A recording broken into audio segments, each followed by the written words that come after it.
नमस्कार प्रिय साथियों, मैं हूं आचार्य श्रीधर खांडल और आप देख रहे हैं नक्षत्रवेद.com का भविष्यवाणी कार्यक्रम। यह कार्यक्रम मकर राशि के जातकों के लिए है। यदि आपकी नाम राशि या जन्म राशि मकर है तो आप इस कार्यक्रम को अंत तक जरूर देखिए। आपको इस महीने घटित होने वाली गोचर से संबंधित समस्त जानकारियां प्राप्त होंगी। अक्टूबर के महीने में गोचर ग्रहों के द्वारा क्या परिस्थितियां आपके लिए बन रही हैं, उन परिस्थितियों के बारे में इस कार्यक्रम में मैं बात करने जा रहा हूं। नवरात्र और दशहरे की अत्यधिक व्यस्तता के कारण यह कार्यक्रम देने में हम थोड़ा सा आपको लेट हो गए हैं, तो विलंब के लिए मैं आपसे क्षमा प्रार्थी हूं। तो चलिए कार्यक्रम को प्रारंभ करते हैं। सबसे पहले बात कर लेते हैं गोचर में ग्रहों की प्लेसमेंट इस समय क्या कहती है। शनि आपके लग्न स्वामी हैं, राशि स्वामी भी हैं, और शनि द्वितीय भाव के स्वामी होकर के आपके लग्न में विराजमान रहेंगे, वक्री अवस्था में रहेंगे। गुरु महाराज स्वग्रही अवस्था में हैं, वक्री अवस्था में हैं। थर्ड हाउस में आपके पारिवारिक भाव में, पराक्रम भाव में वो विराजमान रहेंगे। राहु की प्लेसमेंट चतुर्थ में है, केतु की प्लेसमेंट 10th हाउस में है। शुक्र जो है वो अस्त हैं इस समय, और सूर्य बुध इन तीनों का प्लेसमेंट आपके 9th हाउस में भाग्यस्थान में है, तो भाग्य बहुत प्रबल होगा इस समय। और सप्तम भाव का स्वामी चंद्रमा महीने की शुरुआत के समय आपके एकादश भाव में था, तो वो भी आपके लिए अच्छे परिणाम देगा। और पंचम भाव यानी संतान और प्रेम भाव का स्वामी शुक्र है, जो कि अस्त होकर के नवम भाव में सूर्य और बुध के साथ में विराजमान है, और पंचम भाव में मंगल की परिस्थिति बनी हुई है। तो इसके आधार पर, यानी ये जो गोचर है इसके आधार पर ही हम आपको पूरा विश्लेषण देने वाले हैं। यह आपकी कुंडली का विश्लेषण नहीं है, इस बात का आप जरूर से ध्यान रखिएगा। आपको इस कार्यक्रम को अपनी कुंडली से बिल्कुल भी नहीं जोड़ना है। हाँ, यदि आपके जीवन में, आपकी कुंडली में किसी भी प्रकार की कोई ऐसी समस्या बनी हुई है जो आप सुलझा नहीं पा रहे हैं, तो आप नक्षत्रवेद कार्यालय में संपर्क कर सकते हैं। नंबर आपकी स्क्रीन पर उपलब्ध है। तो चलिए सबसे पहले हम बात कर लेते हैं आपके करियर के बारे में। यानी आप चाहे नौकरी करते हो, चाहे आप व्यापार करते हो, दोनों ही परिस्थितियों में गोचर का इस महीने क्या प्रभाव रहेगा आपके जीवन में, उसके बारे में बात करते हैं। करियर के दृष्टिकोण से मकर राशि, मकर लग्न के जातकों के लिए अक्टूबर का महीना थोड़ा सा परेशानी भरा रह सकता है। वो इसलिए रह सकता है क्योंकि आपके कर्म भाव यानी कि 10th भाव में केतु का प्लेसमेंट बना हुआ है, जो आपके करियर में, आपके व्यापार में कहीं ना कहीं थोड़ी सी बाधाएं दे सकता है, थोड़ी सी परेशानियां आपके लिए क्रिएट कर सकता है। और दूसरी बात, केतु जो है वो बहुत अच्छे परिणाम देने के लिए बहुत ज्यादा मेहनत भी करवाता है। तो आप यूं मान लीजिए कि अच्छे परिणाम प्राप्त करने के लिए आपको अत्यधिक इस समय मेहनत करनी पड़ेगी। इसके बाद चतुर्थ भाव में राहु का प्लेसमेंट भी है, जो सुख में कमी करता है, और राहु आपके 10th भाव पर दृष्टि भी डालता है।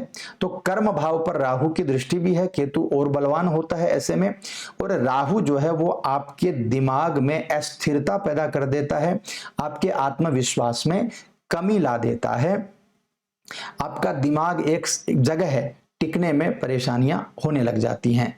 तो इस समय मेरी सलाह आपके लिए यह है कि एक तो आपको निराश नहीं होना है, आपके स्वाभिमान को, आपके आत्मविश्वास को बना करके रखना है।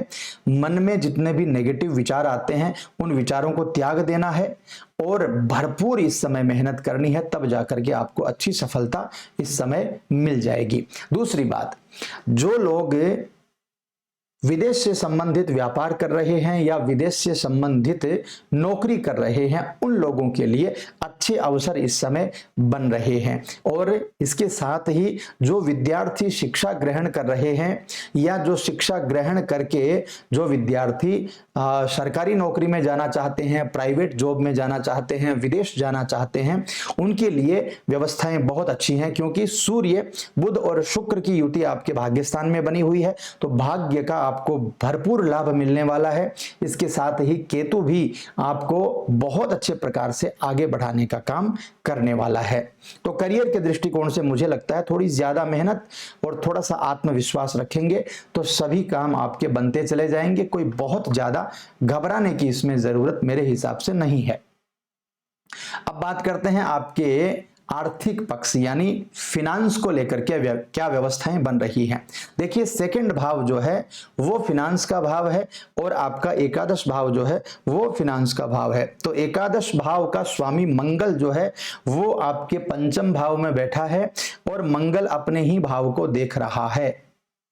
तो ऐसी परिस्थिति में मंगल की कृपा आपके ऊपर जरूर बनेगी। जो लोग इलेक्ट्रिकल, इलेक्ट्रॉनिक्स और केमिकल आदि का व्यापार करते हैं उनको बहुत अच्छी सफलताएं मिलेंगी।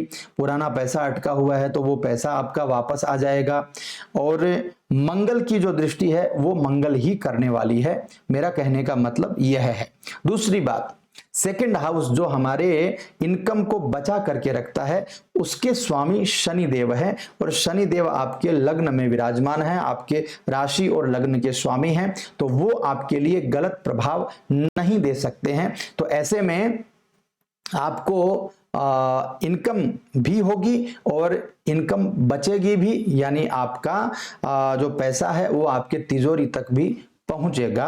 दोनों ही व्यवस्थाएं बहुत अच्छी हैं। तीसरी व्यवस्था, सूर्य, बुध और शुक्र आपके भाग्यस्थान में विराजमान है। तो सूर्य, बुध, शुक्र भाग्यस्थान में विराजमान होने से व्यापार में अचानक लाभ की व्यवस्था बन सकती है, नौकरी में अचानक इंक्रीमेंट हो सकता है, पदोन्नति हो सकती है, उसकी वजह से भी बहुत अच्छी व्यवस्थाएं आपकी बन रही हैं।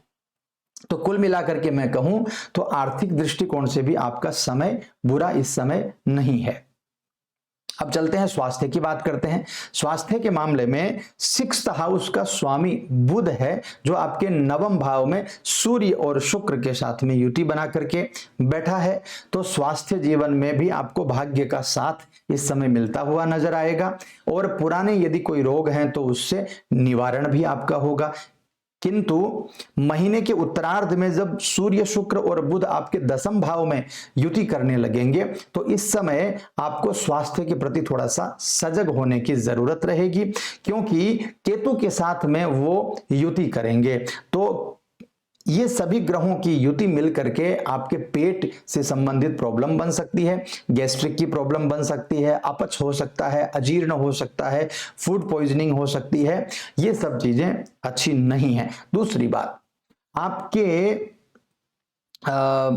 लग्न के स्वामी या आपकी राशि के स्वामी शनि देव जो है ना, उनकी दृष्टि भी आपके छठे भाव पर पड़ रही है। तो पेट से संबंधित रोग तो होंगे ही, इसके साथ में स्किन प्रॉब्लम्स भी हो सकती हैं, स्किन में रैसेज आ सकते हैं, स्किन में कुछ और प्रॉब्लम हो सकती है। तो खान पान का परहेज करिएगा, अच्छी डाइट लीजिएगा और अच्छे से साफ सफाई रखने की कोशिश करिएगा ताकि आपकी स्किन की भी कोई प्रॉब्लम नहीं हो। अब बात करते हैं प्रेम जीवन और वैवाहिक जीवन की। तो प्रेम जीवन के मामले में देखिए मंगल विराजमान है, तो प्रेम संबंध के मामले में कहीं ना कहीं मेरे हिसाब से थोड़ा सा मामला कमजोर मैं बोल सकता हूं। क्यों?